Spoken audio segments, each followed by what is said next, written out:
The Griffin of Greed, written by Kathryn Plopa, illustrated by Megan Matlonic, and read for you by Zachary B. Wolfe.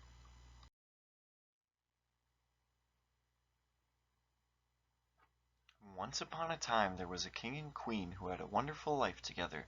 They were loved by the people of the town for being kind, fair, and very generous. They thought very little of themselves. Instead, they gave away most of their money and hired very smart teachers to show them how they could help make the lives of the people around them better. However, not all of the creatures of the world were as kind and thoughtful as they were, so the kingdom placed guards in every village, because safeguarding their people was very important to the king and queen. One day, the guards brought word of a Griffin of Greed attacking a village nearby. "Oh my goodness," said the queen. "We should do something to help them." "Yes, you're right. We should help," said the king. He called their son, Prince Elliot, into his study. "Please, son, our people are struggling with a horrible monster. A dastardly Griffin of Greed has flown into their lands and is making their lives very difficult. Will you go help?" "Of course," said Prince Elliot. "The people have always been good neighbors, and you and Mother have always taught me to think about others before myself. I will bravely go on this quest if there is even a small chance that I can help our friends." Prince Elliot's parents were very proud of their son. And so the king and queen sent their son, Prince Elliot, on a quest to drive away the Griffin of Greed. The griffin was large and spewed poison from its serpent's tail. It was this poison that changed the people's understanding of right and wrong. The poison of greed made them fight for things they didn't need, or, sometimes, things they didn't even want.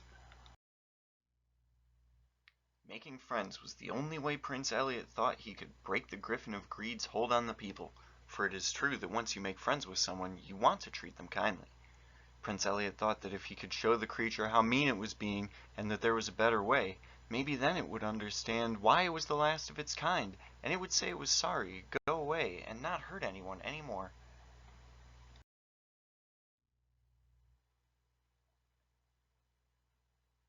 "You should stop this mean behavior, apologize, and leave this land," Prince Elliot said. "Don't you see that the reason you are the last Griffin of Greed in the world is because all the others are long dead? They destroyed themselves by being mean and disrespecting the laws of nature, and I fear you will suffer and die too. That would be a horrible thing. I'm afraid that this life you have chosen will not end well for you, just as it did not end well for all the other Griffins of Greed. Give up now and let go of your hold on these people. It is the only way to save yourself. Listen to me, please. I'm your friend. I'm trying to help you." But the Griffin of Greed turned Prince Elliot's words against him and tried to make the people think that the prince was only concerned for himself. "Can you not see the game he is playing? Your hero is none of the sort. He is trying to force his will upon you and drive me away, so he alone will have all the power. He is not worried about me. He is not my friend, or yours. He is only interested in taking your money from you. If Prince Elliot is allowed to be in charge, he will destroy your way of life and infect your children against the laws of nature. He is a shameful part of the self-absorbed kingdom, and he only wants to profit from your hard work as you take care of the land. He will trick you with false kindness and force you to surrender everything you cherish simply for his own personal gain."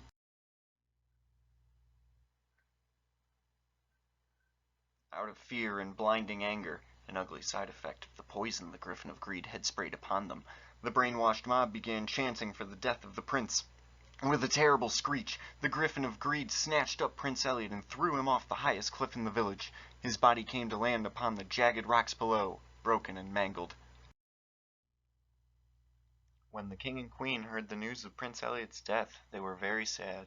They fell into a deep hopelessness. Their most trusted teachers and friends feared they would never be happy again. Drowning in despair over the loss of their only child, the king and queen stopped spending time together doing fun things, for those things reminded them of their son, now lost, and it made them even more sad. They slept in different bedrooms, they ate their meals in different kitchens, and stopped volunteering to do acts of kindness and charity, even though they had so enjoyed doing those things in the past. Their sadness and hopelessness became so strong that the king and queen couldn't even look at each other. The king's eyes reminded the queen of Elliot, and the queen's smile reminded the king of Elliot, Every time they looked at each other, the memory of Prince Elliot's death became a strain upon their hearts that was too big for them to overcome. Neither the king nor queen felt happiness in their souls. Neither one wanted to practice kindness or charity. Generosity, they reasoned, is what took our son. We will not make that mistake again. A few months later, the king, who was still so very sad, moved to a different castle on the eastern shores of the kingdom to live out his days, doing only what he had to do to keep the country going. As the Griffin of Greed flew further into the kingdom, smearing its ugly poison of greed over their land, the people began fighting over each other's things, money, and skills. With each new day, a nasty conversation replayed through the village from one household to the next. I want your fastest horse, your nicest clothes, your best laying hen. Their attitude was full of entitlement. I want to have lots of excellent things, not because my family needs them, but because I believe we deserve them and you do not. I will charge you more for my goods and services simply because I can, and there is nowhere else you can go for these things. You are stuck. I will make the most of your suffering. You will fail, and I will win.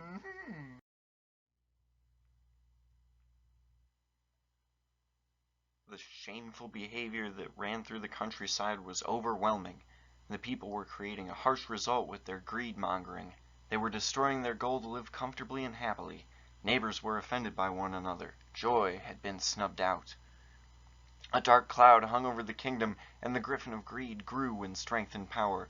He continued troubling the people with even larger plagues of lies and sadness.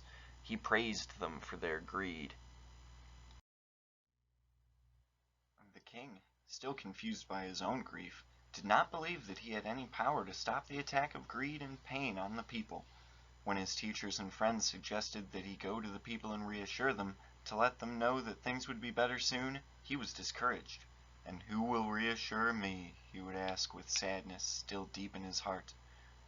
It was a dark time for everyone indeed. 2 years passed, and the poisonous cloud of hopelessness hung low over the roofs and barns of the kingdom.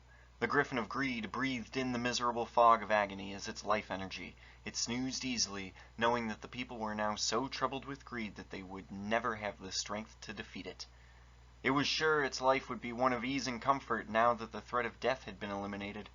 "You shouldn't waste your time trying to kill me," it said. "Not when your energy, time, and skills to hunt and kill me will never result in enough money to make it worth your while." The people believed its scolding, and so they never tried to drive it away. The king slogged through every day, wishing with greater sorrow that he had not turned away from his dearest love. She danced in his dreams, and with each sunrise he was reminded of the queen's true heart and pure beauty. He still missed Prince Elliot very much, but he knew that he would never be able to bring his boy back. He focused his energies on the last strand of love that still wrapped around his heart, the love of his queen. He worked hard to find a way to shrink the effect of the Griffin of Greed's attacks against the people and their way of life. "I promise that when I find a way to do that," said the king, "I will return to my queen and show her all the love she deserves."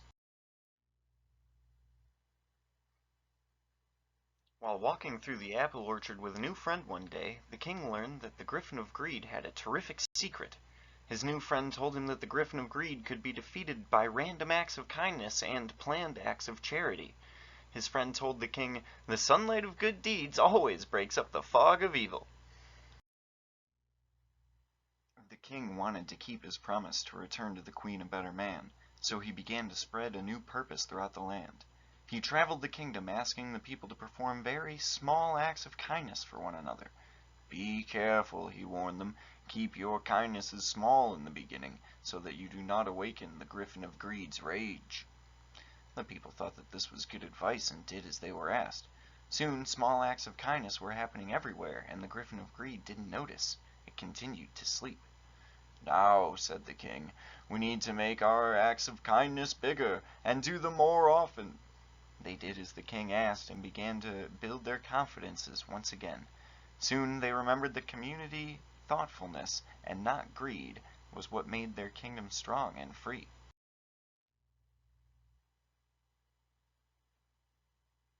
The king, being tough yet honorable, felt it was important to take on 2 very large acts of charity himself as a way to show leadership to the people. He also thought that it was a good way to show the queen that he had not been lost in the struggle. He had survived and overcome the sadness, and he wanted to let her know that she could do it too. On a bright, sunny summer afternoon, the king welcomed into his house a small child, a baby girl. She had lost her mother in the time of despair and was left on her birthday without a caring arm around her. He took her into his house and made her a princess. He named her Emily. He gave her everything she needed and showered her with kindness and gratitude, for her tiny spirit had sparked in him a new sense of purpose, understanding, and love.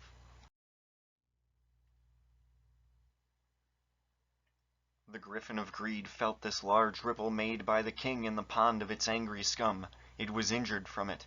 The smaller flows of kindness offered by the people added insult to its injury, keeping it soaked in the frustration of nagging niceness. Its gloomy poison was beginning to have less effect on the people.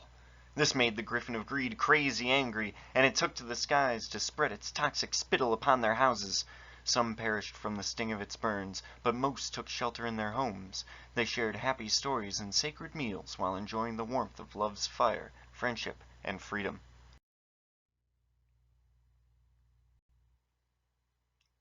After all its efforts, it had accomplished nothing. The Griffin of Greed became exhausted and retreated into its cave on the mountainside, but it never gave up on discovering a stronger magic that would help it take back control.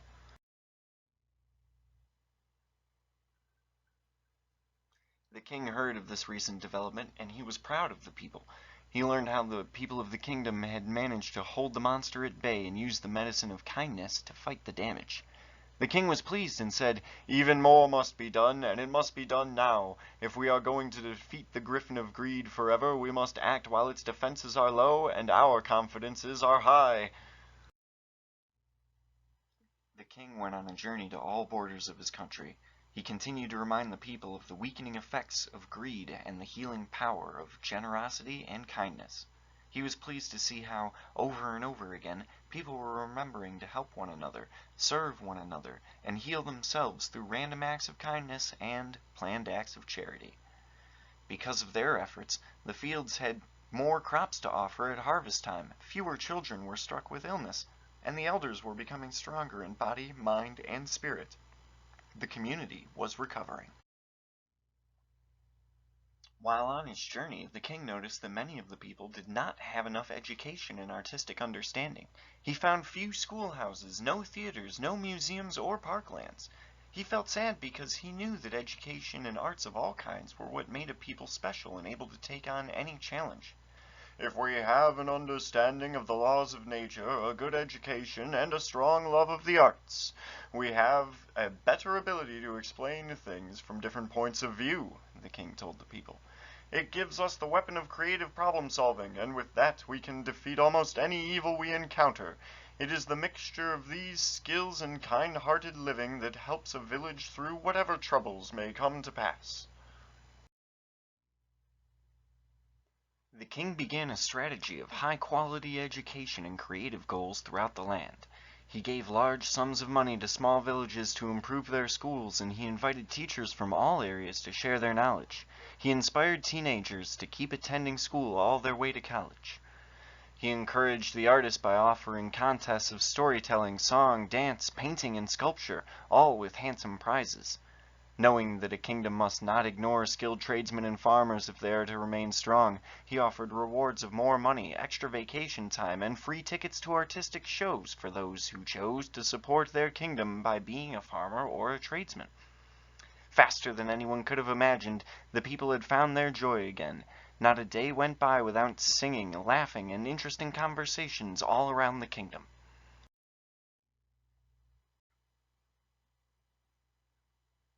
When the king arrived back at the castle, he and his traveling partners were greeted by Princess Emily and the children of the castle's workers.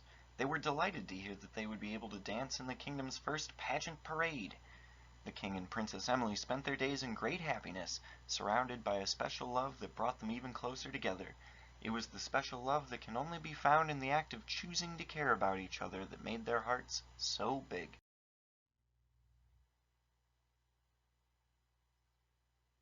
A few days of exciting preparation passed by, and then the people lined the streets for the pageant parade. Dancers led the way, Princess Emily among them, with a marching band close behind. There were wagons filled with art and sculpture, singers performing beautiful songs, and a play was planned for later that evening. After the parade, the people shared a cookout to celebrate the power education, creativity, and charity has in bringing people of good hearts together. The Griffin of Greed smelled the smoke of their happiness barbecue and threw up from the scent filling its lungs. "I must stop this!" it roared. It drank the last of its poisonous potion in a single gulp, adding some stinky sulfur for good measure. Then it flew over the mountain range toward the people. Its plan was to once again spit its poison upon them and blacken their hearts with the acid of its rage.